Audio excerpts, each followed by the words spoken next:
Nah, baiklah anak-anak, Assalamualaikum warahmatullahi wabarakatuh. Waalaikumsalam warahmatullahi.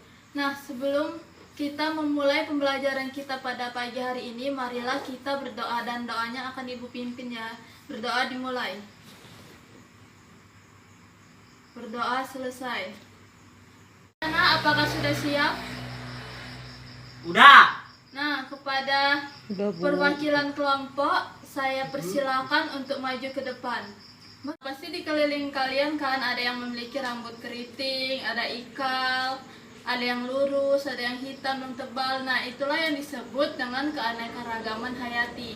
Nah, pada pertemuan kali ini kita akan membahas mengenai materi keanekaragaman hayati.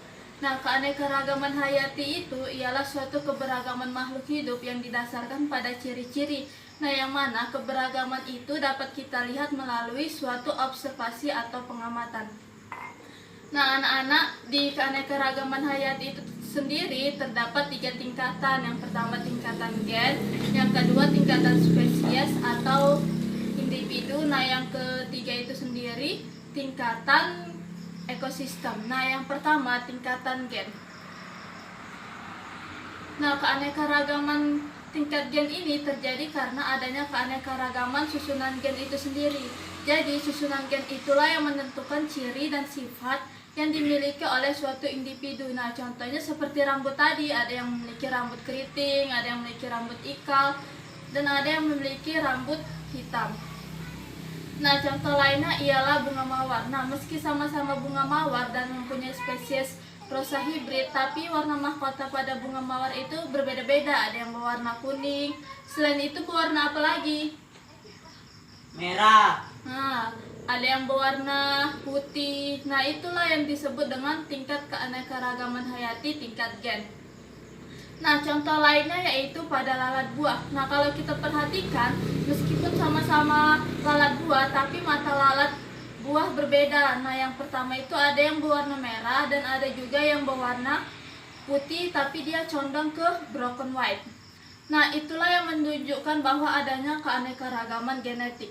Itu tingkat keanekaragaman individu atau spesies. Nah, keanekaragaman tingkat individu atau spesies ini dia menunjukkan adanya jumlah dan variasi dari jenis-jenis organisme. Nah, lalu kenapa bisa terjadi tingkat keanekaragaman hayati tingkat individu atau spesies? Nah, keanekaragaman inilah yang terjadi karena adanya pengaruh kandungan genetik dengan habitatnya. Contohnya pada aresase. Nah, atau yang disebut dengan palem-paleman. Nah, kalau kita perhatikan sekilas bentuk fisik tanaman ini pasti mirip. Padahal semuanya merupakan jenis atau individu yang berbeda. Misalnya pohon aren dan pohon pinang. Selain itu, habitat pohon aren pasti berbeda. Ada yang dia biasa tumbuh di pegunungan, yang mana dia mempunyai struktur yang berbeda dengan pohon kelapa yang mana ia tumbuh di pantai. Nah, dari pohon aren dan pohon kelapa, meskipun mereka satu bagian dari famili, tapi mereka memiliki karakteristik yang berbeda. Itulah yang disebut dengan keanekaragaman hayati tingkat individu atau spesies. Nah, yang ketiga yaitu tingkat ekosistem. Nah, tingkat ekosistem ini yaitu tingkat keanekaragaman yang terjadi karena antara interaksi makhluk hidup dengan lingkungannya. Nah, ekosistem ini dia terdiri dari 2 komponen, yaitu biotik dan abiotik. Nah, yang mana biotik yang terdiri dari benda-benda hidup dan abiotik yang terdiri dari benda-benda tidak hidup. Nah, faktor biotik maupun abiotik ini dia itu sangat beragam. Nah, maka karena itu ekosistem yang tersusun atas 2 faktor tersebut pun memiliki perbedaan antara ekosistem dengan ekosistem lainnya. Nah, seperti ekosistem di laut atau pantai. Nah, apa yang ada di pantai? Bilang tanaman bakau, bilang. Tanaman bakau. Nah, lalu burung-burung, baru hewan-hewan laut yang ada di sekitar pantai. Nah, kalau ekosistem di gurun pasir, dia lebih mendominasi dengan rerumputan dan dengan pasir-pasir atau pohon yang memang menjadi habitatnya. Lalu kalau di ekosistem hutan, yang mana dia lebih mendominasi dengan pohon seperti pohon pinus ataupun tumbuhan yang memang habitatnya di daerah ekosistem. Penjelasan materi dari Ibu mengenai tingkat keanekaragaman hayati. Kepada anak-anak ada yang ingin bertanya? Ibu persilahkan. Tanya. Baca Tanya. dulu. Bu, apakah buah mangga yang berbeda-beda bagian dari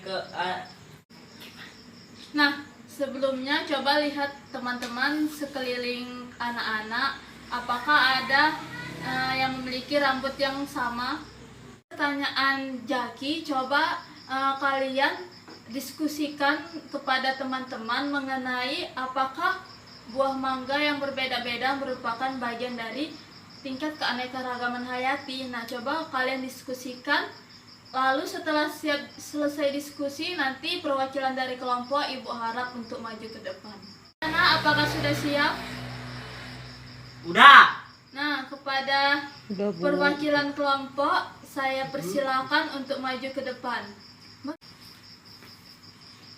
Cepat bilang aja, pura-pura baca. Adep sana. Video kan ya, kena dia.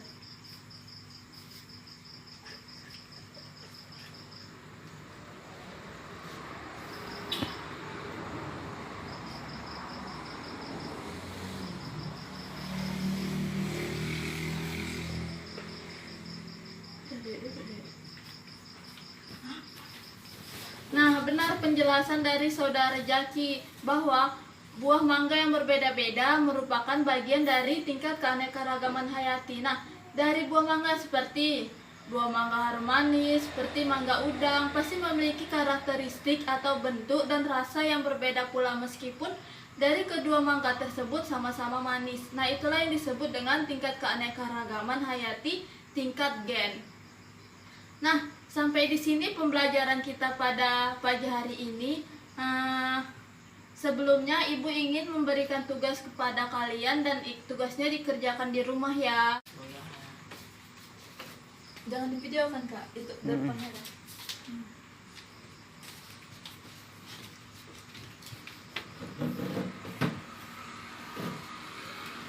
Nah, baiklah, sampai di sini pembelajaran kita pada pagi hari ini.